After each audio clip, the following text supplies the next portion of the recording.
Hörmətli izləyicilər, əgər siz də pensiyaların artmasını və pensiya yaşının azaldılmasını istəyirsinizsə, videonu bəyənib paylaşaraq dəstək ola bilərsiniz. Azərbaycanda bütün əmək pensiyalarının orta aylıq məbləği prezident sərəncamı ilə artırılır. Artım barədə qərar ötən gün verilsə də pensiyalarla birgə ödəniləcək. Yəni, bundan sonra bütün əmək pensiyalarının orta pensiya məbləği 16,6% artırılacaq, 300 manat olacaq. Bundan əvvəl orta pensiya məbləği 262 manat idi.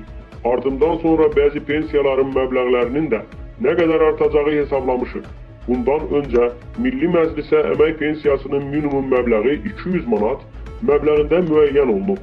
Hazırki artım 1 milyon 120 min yaxın şəxsi, yəni təqaüdçülərin 93%-ni əhatə edir.